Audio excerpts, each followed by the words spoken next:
I'm watching the rise. And I wouldn't say I'm shocked cause I'm hardly surprised. This one's for the ride. This one's for who knew I'd make it, just needed some time. This one's for my wife. Could have left 1,000 times just about my side. Hey, what's up, everyone? My name is Randy Kaye, and I am the host of the Caught Up podcast. Today we have Utah softball head coach Amy Hogue, a former standout player for the Utes, where she led the team to 2 Women's College World Series appearances. She was also named the 1994 Western Athletic Conference Player of the Year. Since taking the helm in 2008, Coach Hogue has become the program's all-time wins leader. Under her leadership, Utah has made multiple NCAA appearances and developed countless elite players. Amy, it's always great to see you. Thanks for taking the time to catch up. Of course. Thanks, Randy, for having me. You're welcome. What's going on? How are you? Good. It's a beautiful day. We got to practice outside yesterday, which is a cool thing in Salt Lake City when it's still February. So, another practice today and then on the road again. That's what we do this time of the year. I know, right? What is that schedule like? Is that about normal right now? It's, the weather's clearing up. You start getting outside. Does it stay consistent? Yeah, we the first couple of trips of the season, we usually leave a little early, make sure we have time to get some time on the dirt before we start the tournament. So usually by the third or fourth tournament, we're home between tournaments and get to practice outside. We've been outside for some practice, just not on the dirt. So our dirt's, frozen or whatever. So we practice on the football turf. And so they still get, everything they need, fly balls and stuff. It's just the dirt. So to get on the dirt in February is always a good thing. And that's because our grounds crew worked so hard. Otherwise, there's no chance. So, but yeah, it's great. Yeah, I don't think as Arizona people can really appreciate what you go through. I mean, getting outside, getting on the dirt means a lot. It's just different, right? Playing on turf or anything artificial like that, you're going to get really nice, clean hops, and then the dirt's just the dirt's the dirt. Yeah. Yeah.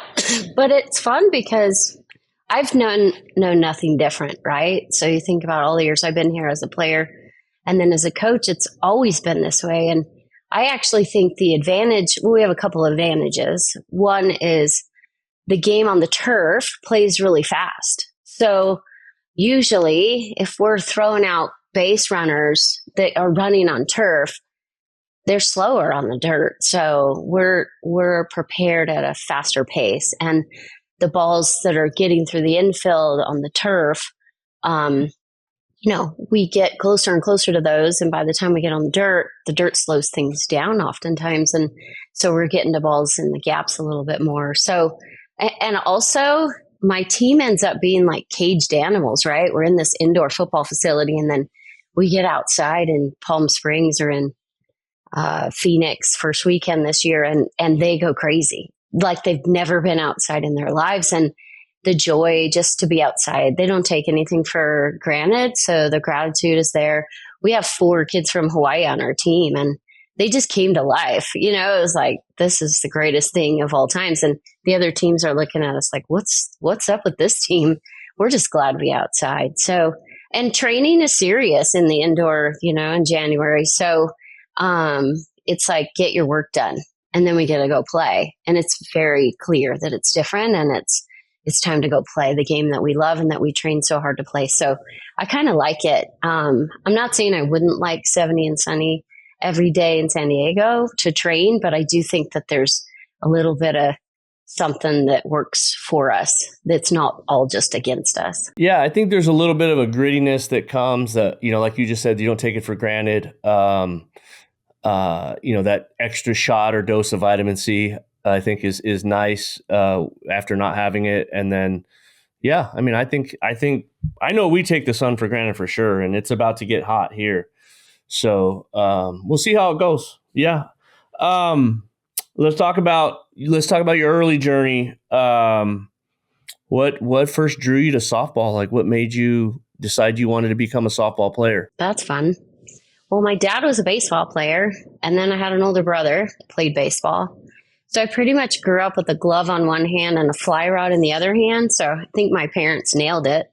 We camped a lot. We fished a lot. But yeah, I always had a ball in my hand. I played baseball when I grew up in Louisiana. And I was always on the boys' teams, and then moved to Salt Lake City and was pretty angry that I had to play softball with the girls, but ended up having one of the best coaches of all times be my first travel coach, Vaughn Alvey. He was a men's fast pitch legend. And so he pitched to us, and the game all of a sudden felt challenging and fun. I was a right-handed hitting baseball player, turned left-handed slapper, men's fast pitch. I was in the men's fast pitch league, essentially. We just played against the men's teams for all of our training. And then, then had a chance to go play for Joe Evans at Utah. So that was essentially my journey in a nutshell. But I played other sports too, but softball was by far the one I was the best at. I played volleyball in high school as well, but good times. I mean, I was so blessed just who I got to play for, because Vaughn, we were for sure some of the first women playing the short game, doing slapping. So on the men's USA team, there was a guy named Johnny Trejo, Trejo, I believe. And Johnny Trejo was the first guy to slap. So they actually called it the Trejo. They didn't call it slap. So Vaughn taught all of us in high school to be left-handed kids that did the Trejo. So our entire lineup was lefties that just made chaos. So I kind of grew up around that game, put it in play and run. He always called it run, hit, and giggle. I actually haven't said that in a long time, but that is hilarious. Good times. He's like, run, because you run first, run, hit, and giggle. And we had a good time on the field, creating something in the women's game that hadn't really been done. And then when I got to college, it was, there was a few more doing it. I wasn't the only one, but I was definitely in the early days of Trejo, aka slapping. That's cool. So is that something that was prevalent in the men's game? It wasn't prevalent. As a matter of fact, I think it was frowned upon because it wasn't tough enough, or I don't think they liked this Johnny guy. Yeah. But it worked. So kind of like bunting with like a no hitter, like bunting and then getting on, like you ruined it, like you're not playing the right way. Exactly. Yeah, a little bit like that. But because he was so good at it and he was on Vaughn's team, he loved it. He was the pitcher, and Johnny found a way to run, hit, and giggle, and sure enough, had a good time. So the Trejo. Trejo, yeah. I like it. I didn't meet him, but we heard a lot about him, and Vaughn believed in it big, and man, was I blessed. I got to play for Vaughn and then Joe Evans. Vaughn Alvey ended up being the pitching coach at BYU for a bunch of years with Gordon, and then retired. But he was my first phone call when I got the job at Utah to be my pitching coach, and he wouldn't move over, but he was the best of all times, I think, when it came to coaching the high school team. And then obviously in college, he was great because he was a wonderful mentor and a great second dad for me. That is awesome. So has that changed? Has the technique or any of that changed since you learned it? I mean, I'm sure it's evolved. Has it changed at all? Yeah, much? It's funny because the style that I did and that I learned is still used. It's just now taught. Like he pretty much just said, stand on that side, move your feet, do what's natural, hit a ball on the ground over here. So, and we had the white ball, we had 40-foot mounds. It was a little bit different in the dimensions. So you actually had to have it be smaller. There was no bouncing it. There were no hard fields. It was all the touch and go. And just kind of creating chaos with the defense would show it, So we had lots of different back control type of things, but if you slow down any of the mechanics of how I slapped compared to how Natasha Watley, Caitlin Lowe, it was exactly the same. And nowadays they've added more powerful types of slapping, whether it's powerful into the ground or, stand and twist and hit it in the gap. And we didn't really do that. If you want to hit it in the gap, just stick your feet. we would shuffle our feet sometimes just forward, but I didn't even like doing that. So, but yeah, my whole freshman year of high school, all I did is bunt. Then I added bunt and a slap. Then I added a bunt, slap, and a hit. By the time I was a senior, I mostly hit and bunted, and that's what I did in college. See, what about the guys that like want to say that you need to learn how to bat hit for? Because like I have a slapper right now at my high school, actually plays on my team, and she turned from the right side almost a year ago now today, like within like days, and I was like, we just got to learn how to bunt, learn how to touch it and go. Good feet, be on time, touch the ball, and then let's let everything else play out. Is that the right direction? Because that was one of the things I wanted to really talk to you about was slapping. Number one, is that the right process for somebody young learning to slap? I liked the process that we did. You know, you want to be great at something. So if your best skill is put in play with a little slap or put it in the play with a little bunt, as long as you have a short one and then you have something that's sharp, it doesn't matter. It's kind of like a pitcher who's had something hard and something slow. You just need one of each. For some of my kids, that's kind of more of a traditional squared around. And for some of them, it's more of a float out, a little slow, soft slap thing. They can't bunt worth a darn. Even my own kid, you know, squaring around a bunt, it's not her gig. But she can do a bunt distance touch and get out of the box as good as anyone. And so that's her bunt. I don't love naming them because I also played second base. And so if they're like, that was a bunt, so you're supposed to cover, I'm like, it doesn't really matter what their bat did. Where'd the ball go? And trying to keep the language on something short and something hard, something short, something long is kind of more my thing because you need both, just like a pitcher needs both speeds. Right. And I think I probably said it wrong. I meant more like we're just going to be short. We're going to move our feet, be short to the ball, and like put it in play. That's pretty much it. Interesting. Do you think that because I've had people say, well, you know, we got to stop teaching slapping because that's going away. The defenses are too good. The pitchers are too good. Everybody's too fast.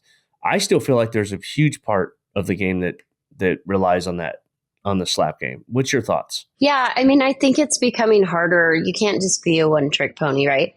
No matter what position you are, you have to be able to do multiple things well. So we're still want our lefties with speed to have a 65 plus off the bat, you know, so that, and it doesn't have to be 75 off the bat because they're in so much closer. So it's the same reaction time. So you scoot them in and you shoot it, you scoot them back, you dump it. It's still, I think, in play. I think that there's some shifting that's happening, you know, 3 people on the left side. How do you break that? You got to train that. You got to figure out how to get around the ball and expose the right side that has one player or the no right fielder defense. So if you can't get on the plate and hook around the ball, then yeah, your holes are smaller. So, but if you have a 65, 68, 70 off the bat, then they're not playing you like that because it's too risky. So, and it doesn't matter how many holes you're plugging up. That's hard off the bat. And so I don't know, you can't just have one thing. It's great. You're always going to need that exit velo. Sure. So growing up, like you said, you played baseball, your dad played baseball, your brother played baseball, you played baseball. What about the coaching side? How did you fall into that? Or how did you figure out that you were a coach? Well, Jo Evans brought it up on senior day, literally. She said in her speech, it's amazing how much of an impact someone that you respect that much. It just took one thing. So I had already been in grad school. So I went to grad school for social work. I got my master's of social work. I was a certified social worker. I was a school social worker in high school while I was in my master's program. And then she mentioned, on senior day was the first time I even thought about it. Because for me, I want to do something that I'm good at. And if I'm not good at it, I won't like it. And I was preparing myself to be in the workforce doing something that I loved and that I knew I was good at. I didn't know if I'd be good at coaching or like it. So I prepared as if I was going to do something else. And so when I got my master's degree finished and it was time to go get a real job, Jo Evans went to Texas A&M. So she was at Utah until that point. And literally, as soon as she left, we got a new coach. She brought in an assistant and needed a part-time local person. So I was like, me, I'll do it.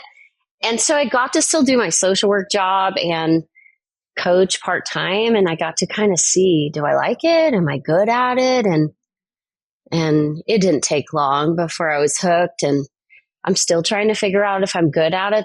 This job is really humbling. The social work degree has been a pretty useful degree to have with all the women that we work with, and even just helping me, deal with how hard it can be when you're competitive as hell. So ends up, I just fell right into it. So I think it was meant to be. I was an assistant with Mona Stevens. So thank you to her for hiring me in my first job. And I did that for 3 years and then took the head job down at Salt Lake Community College. They didn't have a program, so I was their first head coach to step on the field with their first team. And so 5 years doing that, had a couple of babies, and then eventually ended up having a third baby and head coach at Utah, and that's been 18 years. So really haven't done anything else. I don't know if I'd be qualified to do anything else at this point. And on certain days, like I said, I don't know if I'm even qualified to do this. So it's a tough gig. You got to learn how to adjust each year with the times and with the kids. But man, I love this game.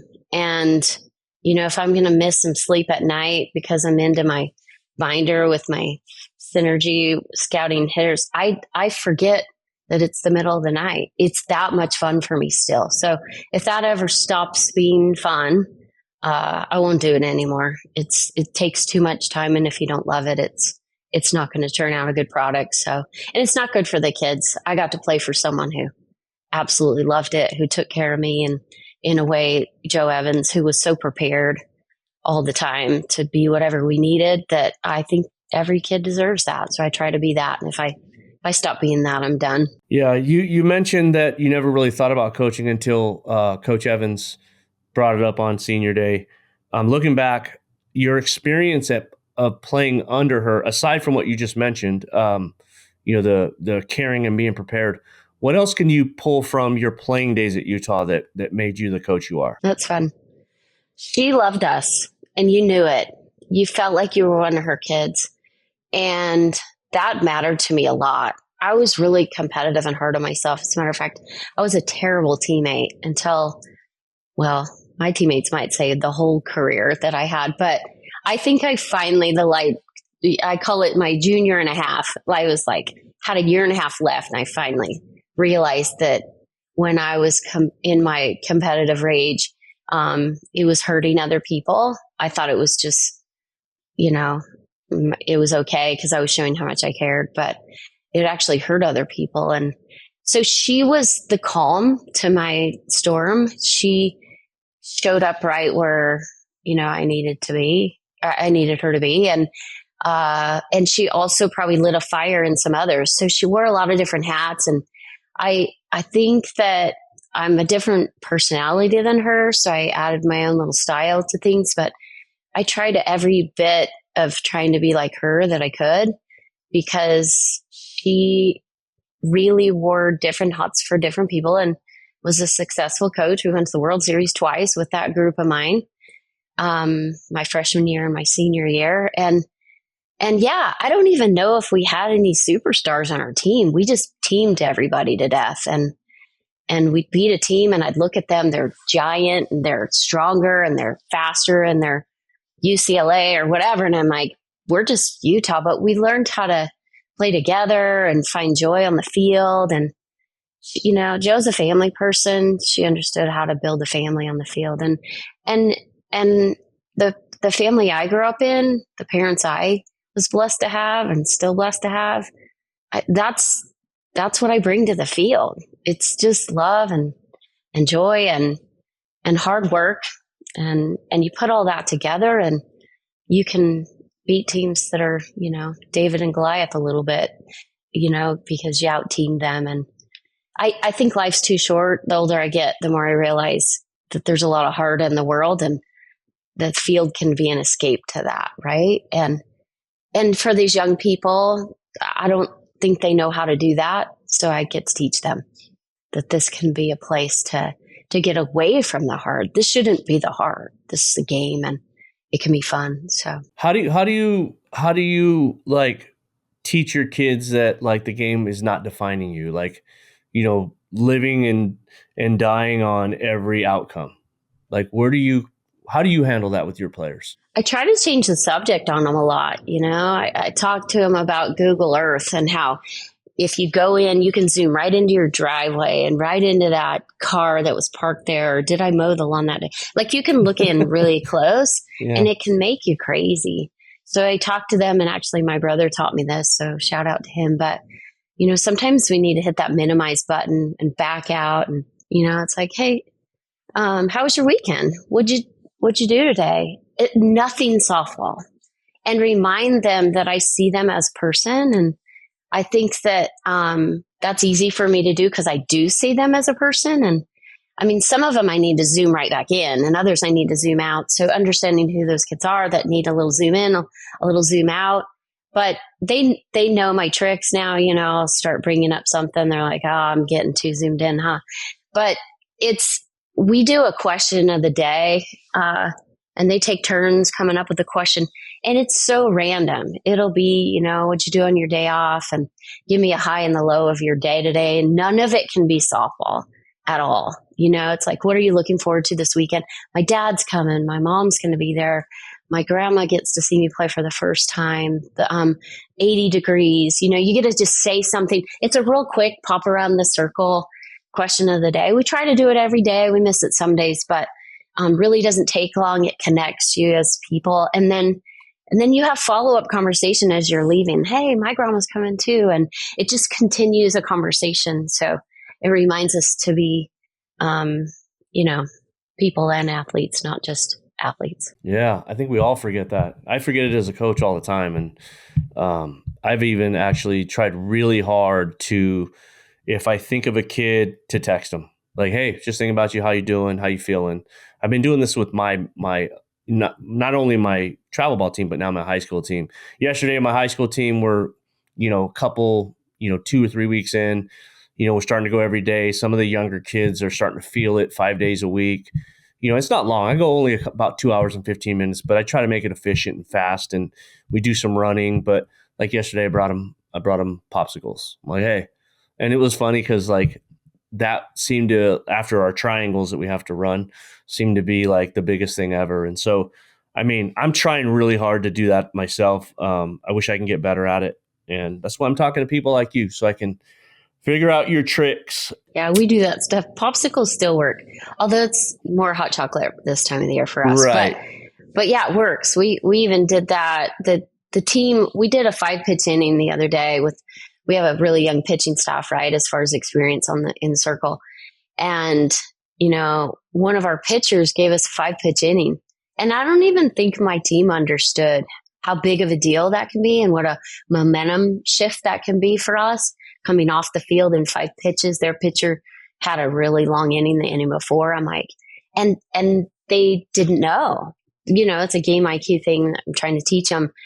And so to give them a little prize and say, hey, if we do a 5-pitch inning, you can have soda at dinner or whatever. And they're like, soda, like after that. So it does help to have a little prize, a little something. And then, they start paying attention. Oh, that was 4 pitches. And so throw a strike, first pitch. Let's get her on the first pitch, which is what I'm doing. I'll tell Coach Paige, hey, call it right down the middle. I want a 5-pitch inning right here because it's a huge momentum thing. So it's a little something, a soda or popsicle, but they get excited. Again, it reminds you that it's important, but to just say, hey, you should be excited and get mad at them, it doesn't work nearly as well as saying, hey, this is a big deal. How about a soda? And they get excited. So yeah, kind of meeting them where they're at. Yeah, those small, goofy little goals. I mean, they just kind of brings out the kid in them and makes it a game again. one of the things I try to do on my bench is tell the girls, hey, how many, we'll be walking off after the pitcher, after we get the third out of the inning, and the girls on the bench will be like, hey, coach, that was 14. I'm like, what do you mean? That was 14 pitches. I'm like, oh yeah, okay. Our goal is 15 to 16, right? So yeah, cool. So trying to keep them engaged a little bit. Those little tricks and little things that are momentum shifters or controllers. What about this season? Let's talk a little bit about the season, preseason expectations coming in, losing some players. What were your expectations? And then where is your mind at right now, or where are you at right now as the head coach? Well, our expectations were to be in a little better place than we are right now, obviously. We're in a little funk, having a hard time winning, competing. We've competed fine. We lost 4 extra inning games in the same weekend. So, but yeah, you said we lost some players. We lost a ton to graduation. So I don't know which coach was the dummy, probably me. They literally all graduated at the same time, which was fun while you're in it. But then you got kids that haven't seen the field as a starter, and it's their turn. And it's been a little heavy for them, I'm not going to lie, to try to fill some shoes. And we lost 2 to the portal that hurt us. We gained a couple, but those 2 were big time players for us. So not only the huge graduation number, but also, and they weren't just graduates, they were 5th year grads. So we went from 5th years to either freshmen or juniors that haven't started a lot of games kind of scenarios. And so the expectations going in was your question. And I had expectations that it would be hard and that we would have to learn how to win games in even a new style, because we lost speed and we lost just some of our identity as far as physically, like how we win. This team's more of a doubles team, so we're on pace to break the doubles, but yet we aren't winning. So learning how to win with the group that we've got has been difficult, and it's been hard on my heart. I mean, this isn't something that I'm familiar with, losing.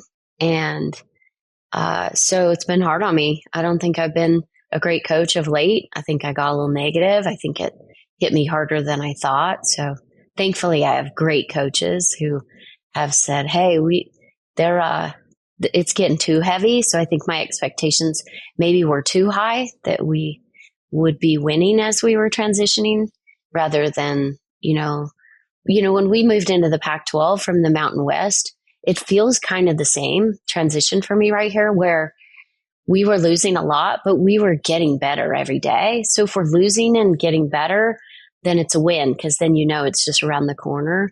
But if you're losing games and not learning, it's the same mistakes and you're not growing, then it's a lose-lose instead of a lose-win. So trying to make sure that there's wins in every day and that we're doing something different wrong is kind of what I say. Do something different wrong. Don't be doing the same wrong. So then know you're growing. And, we're trying to get back on track. We have a tough weekend coming up. So, I actually think we've done better as an offense against a better pitcher. So, I think the Oregon game, we had their number 1 and ran her. We got 2 off Jordy Ball in the first inning against Nebraska. And I think that we do better. I think we focus a little better on a little better pitcher, because they know, oh, she can expose the crap out of me. So I think they listen a little better and buy into the game plan a little better, rather than if you're facing someone who doesn't throw 70 and has a great changeup. So learning how these kids, see the game and what their strengths are and how to put it together in a lineup. We haven't run the same lineup, I don't think, twice in a row yet. So it'd be nice to settle some kids in and get on a roll. And I expect that to happen. I always expect to win every day. I don't care who we're playing. I expect the Utes will find a way to win. And I haven't changed my mind about that. how to win has been the question mark, how we're going to do it. So, but we'll get there. Well, I think if you look at it, I mean, even coming into the Kajikawa, going 3-2, I think, I watched you guys play the Miami game. I was there up in the stands watching, and I was like, okay, like it looked good, and like I said, 3-2, and you come out and then you've had some setbacks, and I think if you just summarize it, I mean, like you said, lots of new faces. It's kind of a I don't want to say a rebuilding. I think you used the word transition, and they just got to learn how to win. So. Figuring that out, I just always wonder, like, I know how it is at like where I'm sitting or where I coach, and how I look at it. I try to understand like what's going through your mind. Like, how do you try to not look at the noise? I mean, for me, I guess for us, like I could always start making phone calls and try to get more players, right? I mean, you're not in that situation, so like, what do you step back and say, okay, this is good. Like, let me ask you this. What surprised you in a positive? Like, what was something that you go, okay, I'm going to build on this? Well, the positive I'd say is I didn't have a pitcher really with any starting experience at this level. And they have trended up from day one. The rest of the team has kind of done up and down and up and down. I feel like the pitching has just done a little bit of this. So they're actually further along than where I thought they'd be. Defensively and hitting, I think there's some holes to fill. I mean, I'm used to that speed in the outfield from Haley Denning and some others, and we don't necessarily have a lot of that. So we're trying to work with what we've got. And I laid out the stats from last year's team to this year's team, and we're really not off by that much. It's just the win-loss column. So it really went back to, how do we get one more run? How do we hold them from getting one more run? It's not 12 runs and 12, it's like get one more and give up one less. And with our pitchers trending up and they get better every turn they get, I don't think we're that far off. And yet, if you look at it too big, it can get a little scary. But I'm old. I don't get as scared. I think they get a little more scared. Right. I don't get as scared because I see and I am a glass half full kiddo. So I look at it like we have this, and it's just not showing up every day. But encouraging them to have some more freedom to swing in the counts that they worked so hard to get into, and then we're freezing, trying to teach them a little bit about the freedom to just swing in that count. And then they'll swing and miss in a 2-0 count with runners in scoring position.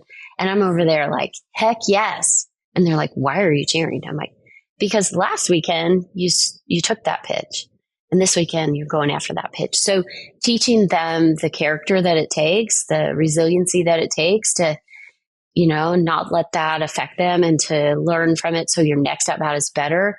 It's all character building, and that character, whether it's courage or, like I said, resiliency or those types of things, is what I like to coach them into. Because we all want to coach doubles and triples and home runs. But if you coach what it takes to have the bravery and, the persistent training on your off day so that you're prepared to do that. That's what you're teaching is character. And character is something they need in life. So I always go back to character training and then point out the character that it took to do that thing, rather than just the typical headline, so-and-so got the double. I'm like, well, why'd she get the double? What'd she do on her off day?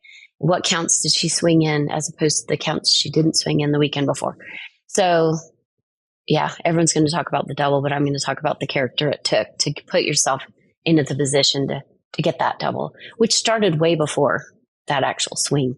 So, because everyone can do more character. You just talk them into charactering up.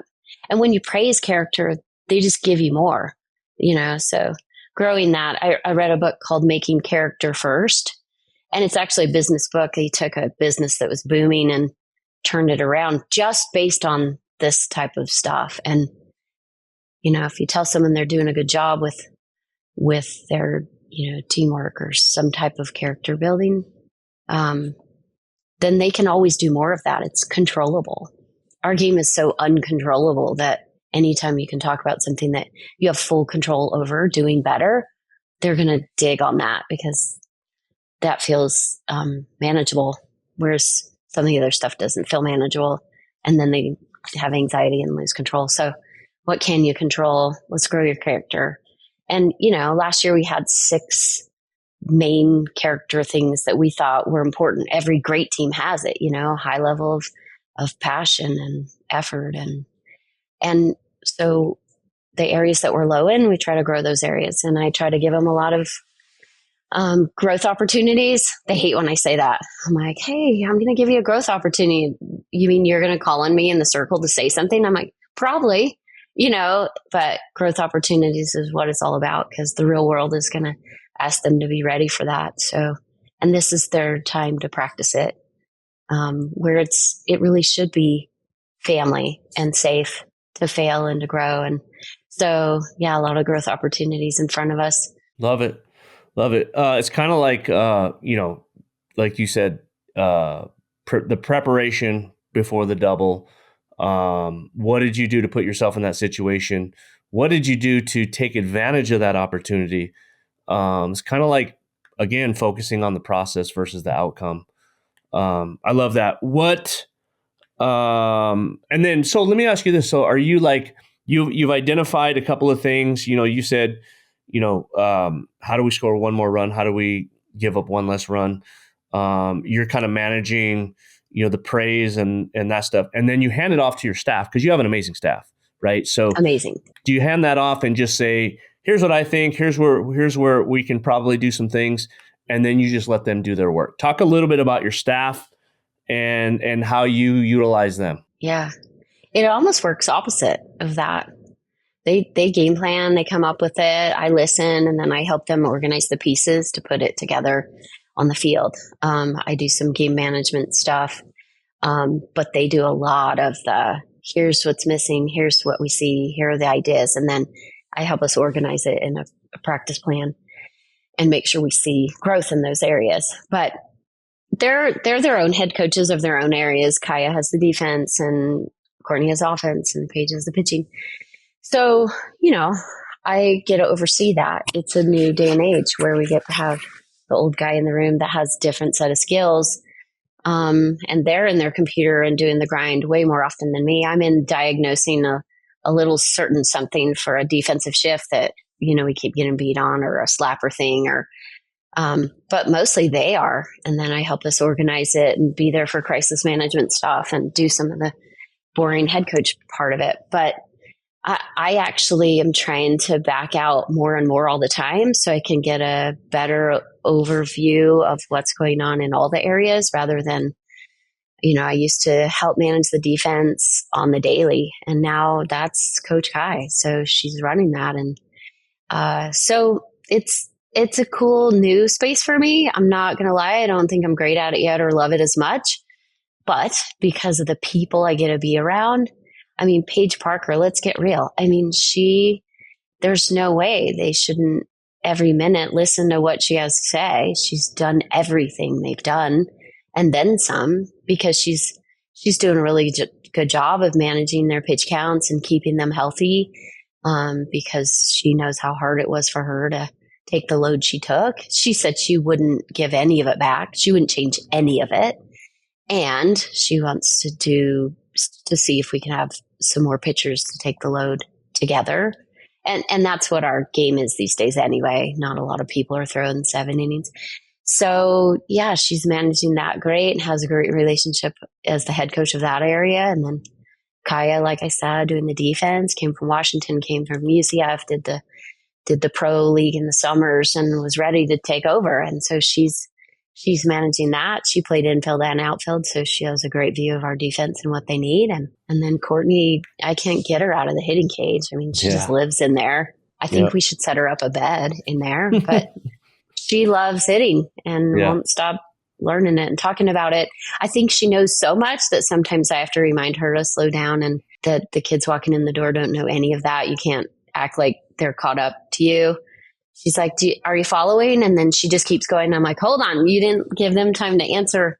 I don't think they're following because you lost me about 20 minutes ago. So, Yeah. but really heady and very good at the one-on-one hitting dynamic, because they each take a turn one-on-one, but I'm the one that gets to strategize. Hey, we gotta score 6 runs in this game to win. So, we're not bunting today. This is a bunt for a base hit or hit doubles, but run the bases careful, because stack them and get that home run or that double is what this game is going to be.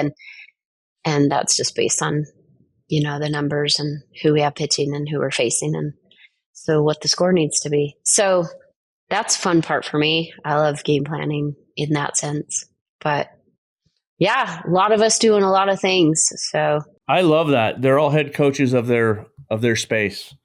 That's good. You brought up Denning earlier, and I don't know if it was you that told me or who it was, but have you know what she's up to now, don't you? Yeah, it was really kind of fun because she was recruited by me and Coach Thompson, who's at Utah Valley, and coaches in this area in Utah get an email oftentimes searching for former student athletes that have these qualities to come and do this new sport, right? And since we're a winter town playing a spring sport, we get hit up a lot for, hey, do you have any really fast, strong athletes that want to pursue a new career because they're competitive and whatever?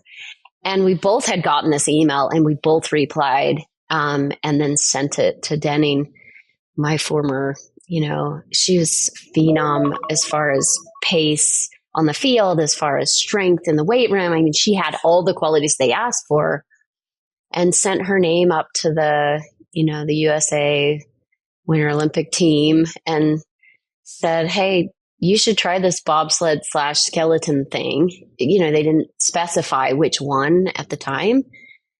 And, she said, it's funny because both of you sent me that email and both of you threw my name in the hat. And she's like, what the heck? I'll just go try it. But yeah, fast forward to getting videos of my former leadoff hitter left fielder who's now going head first on a skeleton sled at 75 miles an hour.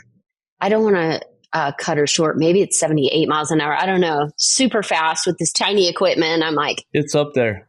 It's nuts. And she's like, yeah, it's fun, but she's competitive and strong and fast. So if that's all it takes, then they're going to have a star. So I can't wait to watch her in USA gears and see what's next for her. It's exciting. When I got that message, or when I found out, I thought it was amazing. And then to hear you describe it and what, how it all came about, it's even cooler because, like you said, all those requirements that they're looking for fit her to a T. Like we could talk later about, visiting her house when she was younger and the garage out back that has the writing on the mirror with all the days they worked out. I thought was awesome. Hey, I know you got to get running. Is there anything you want to put out there before we end the call to the softball community? Just what you're doing is really a cool thing. I mean, I don't get a lot of, I commute quite a bit. I'm in the car a lot, so I'll turn on a bunch of things. And I love that this game that I've loved so much and that others have loved for as long as me or new to it either way.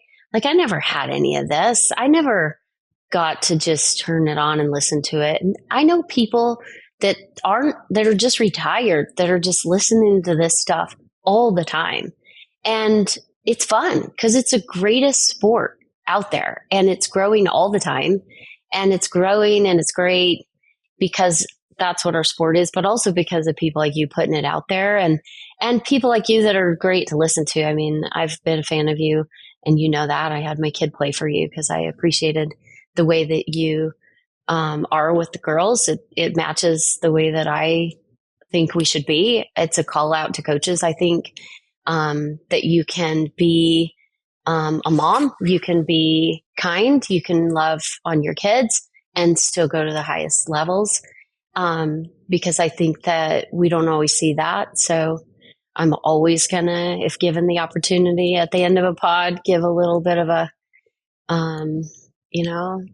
come to Jesus with coaches that aren't doing it that way. I think that kids these days, are are presenting that they need us to be better. I think that there's a lot of them struggling, and this game should bring a lot of joy. I think that my teams, especially the last few years, as we entered the scene and went to the World Series with a really joyful team, that was the feedback I got the most was, I want to play for you because of the joy that I see in the dugout, and it looks fun. And it's hard. We train hard and then we go have fun. But I always say you should have both every day. Not one or the other. If you have too much fun and you're not training, that's not fun, because to me, losing isn't fun. So, but it's also true, you shouldn't just train and then not have fun. So to have both every day is a challenge, and it's worth it. Some days you need a little more fun, a little less hard, and some days you need a little more hard and a little. Anyway, you got to balance what your team needs. But if you're paying attention, those are the kids that are staying in the game longer. Those are the kids that are taking care of their mental health a little better, because coming to the field is an outlet. And I think it needs to be that more. So I'm going to just challenge coaches all the time to keep gauging if you're doing that very well or not and get better at it. So I'm pretty proud of doing that. So appreciate you and what you've done. I'm proud of it. I'm with you on all of that. I think there's a way to coach females and to make them tougher, make them more gritty, but also still make them appreciated and make them feel like they are worth more than just what they provide on the softball field. So the game's been great to me and my family, and obviously, thank you for mentioning Tess. Please tell her I said hello. It's amazing. She shoots me a text every once in a while that just it's funny because it's the days that I go, this is why I do it. Like this is one of the reasons. So I appreciate you. Yeah. Thanks for coming on. Yeah. All right. I just want to say thanks for listening. We will continue working to elevate the sport and get caught up with those who are influential in the fast pitch community, and hopefully help you navigate your softball journey. If you enjoyed this content, please like and subscribe to our YouTube channel, Caught Up with Randy Kaye. At Coach Kaye AZ is the handle. You can also listen to the audio version of our podcast on Google, Apple, Spotify, or wherever you consume your favorite content. Please, again, follow us on X and on Instagram using the handles at Coach Kaye AZ.